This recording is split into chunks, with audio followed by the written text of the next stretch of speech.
আসসালামু আলাইকুম প্রিয় বন্ধুরা, কেমন আছেন সবাই? আশা করি আল্লাহর রহমতে আপনারা সকলেই ভালো আছেন। আজকের ভিডিওতে আমি আপনাদেরকে দেখাবো কিভাবে আপনারা ফেসবুকের পুরনো স্টোরি খুঁজে বের করবেন। বলে আমরা সকলেই জানি ফেসবুকে যখন আমরা কোনো স্টোরি দেই তখন সেটি 24 ঘন্টা পর আর থাকে না, কিন্তু আমরা আসলে জানি না সেই স্টোরিটা কোথায় যায় বা সেই স্টোরিটা কিভাবে খুঁজে বের করতে হয়। আজকের ভিডিওতে আমি আপনাদেরকে প্র্যাকটিক্যালি দেখিয়ে দেব কিভাবে আপনারা আপনাদের পুরনো স্টোরিগুলো খুঁজে বের করবেন। তো চলুন আর বেশি কথা না বাড়িয়ে মূল ভিডিও শুরু করি। ভিডিও শুরু করার আগে একটা অনুরোধ, আপনারা যদি এই চ্যানেলে নতুন হয়ে থাকেন তাহলে অবশ্যই চ্যানেলটা সাবস্ক্রাইব করে বেল আইকনটা অল প্রেস করে দিবেন। So let's start the video.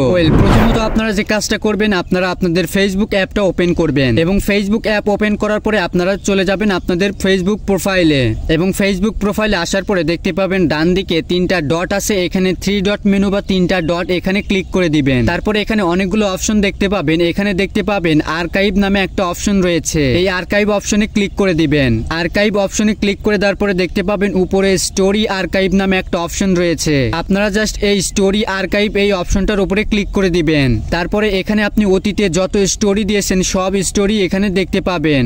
আপনি চাইলে সেগুলো ডাউনলোডও করে দিতে পারেন অথবা আপনি চাইলে সেগুলো ডিলিটও করে দিতে পারেন। আশা করি ভিডিওটা আপনাদের ভালো লেগেছে। আজকের মতো এই পর্যন্তই, দেখা হবে নেক্সট কোন একটা ভিডিওতে।